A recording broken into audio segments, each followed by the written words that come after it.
He was on TV, he's been in movies, and he was doing meth in the hotel. And I was like, holy shit. My name is Will, 22 years old, and this is the story of the dancing meth man. So I used to work as a receptionist for a hotel in Cork. And usually people in hotels are crazy anyway. You get like a fair few people coming in, just people off the street, randomers, you know. One day I was sitting at reception and there was he was a guest staying in the hotel, but he was kind of walking around the lobby area, just kind of, he was acting a little strange. He would go from like the window and he would just stare out the window for like 10 seconds. Then he would walk away, sit down on the couch for 10 seconds, and he kept like grabbing his neck and his hands, and like he was creeping me out, you know, but I didn't want to say anything, you know, because he's a guest. I can't just start, you know, calling him out. And finally he was like walking past reception, so I thought I'll just ask him just in case, see if everything's okay. So I look over and I say, hey sir, is everything okay? And he got like a little weird, like he kept like grabbing his neck and he was like, oh man, I don't know. And I was like, what's going on? And he said, I think I'm having a heart attack.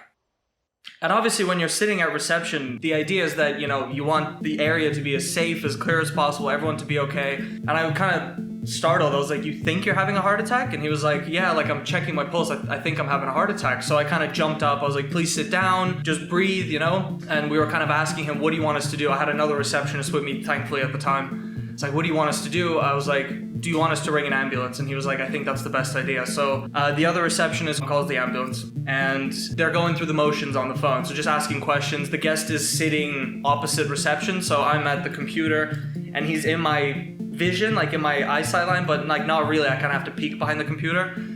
And she was asking all the questions. What's your name? Where are you from? What age are you? Have you had any other medical problems? And then they get to the question that the people on the other side have to ask, which is, have you taken any medication in the last 24 hours? So she peeks over and she's like, sir, have you taken any medication in the last 24 hours? And he looked down at the floor and he was like, oh man. And I was kind of like, I was waiting for the answer. I was like, oh no. I was like, what did he do, you know? And so she asked him again, she's like, have you taken any medication? And he just went, meth? And she had the phone and she was like, what? He was like, methamphetamine. And she was holding the phone, you know, and she would, meth?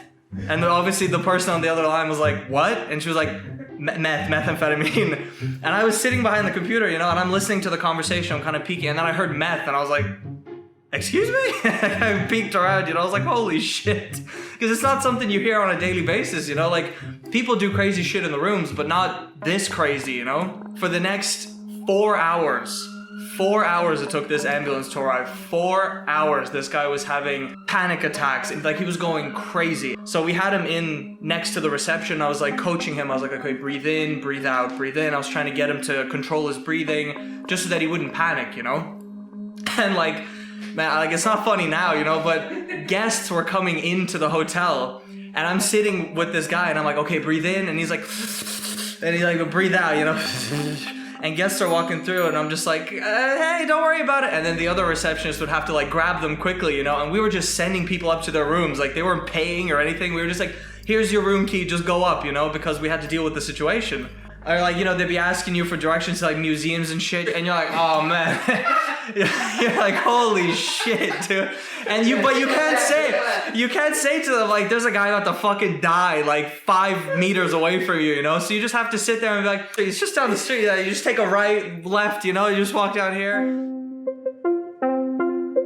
Just as the guy is leaving, he's like, hey man, all my wallet and my phone are in the room. Can you please grab them? Everything I need is in there. I really need it, you know? And I was like, oh man, here we go. So I go up to this room, taking the elevator. I had my gloves, I put a mask on, because I didn't know what I was walking into, you know? So I opened the front door, relatively clean room, like nothing crazier than I'd usually see, you know? There was like a jacket on the chair, there was like books and stuff all over the table. And then I was looking around for his wallet and I opened the drawer and there's just cocaine everywhere. And I was like, oh, okay, so it's this kind of party, you know? And I could see his wallet like in the drawer, like nice and tidy next to the cocaine in the drawer, you know? I grab his phone, I grab all the stuff, I go back downstairs, go up to the ambulance, I give the guy all the stuff and I leave, right?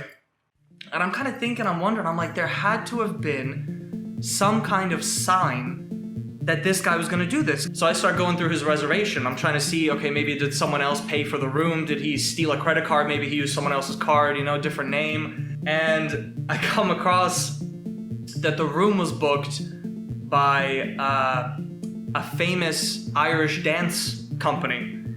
That's all I can say, is that it was a dance company. And they had paid for his room. And I'm looking at this guy's name and I'm like, man, like, who is this guy? Like, you know, and I Google his name. He was on TV, he's been in movies, and he was doing meth in the hotel. And I was like, holy shit. And you never kind of expect to see that kind of stuff, you know? And it was almost like, it was a weird contrast because on all of his pictures on Google and all his appearances on TV and everything, big built guy, like strong jawline, like he was really full head of hair. But the way I saw him was like the opposite, you know? He was kind of skinny, his head was shaved, like he looked like a completely different person, you know?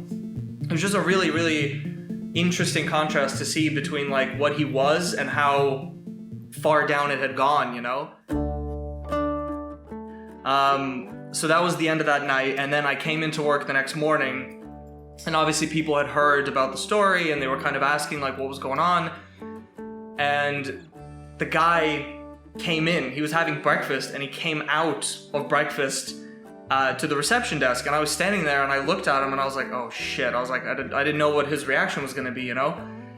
And he actually came up and apologized for everything and said, thank you so much for helping me out. Like I wouldn't have been able to make it through if it wasn't for you and the other receptionist, you know? So yeah, it was like, you know, a crazy, crazy story, but at least he got out of it okay. And it seemed like, you know, it was like a temporary meltdown kind of thing. So I don't know, I wish him all the best. I hope he's in rehab or something now, if you remember me. But yeah, there you go. That's the story.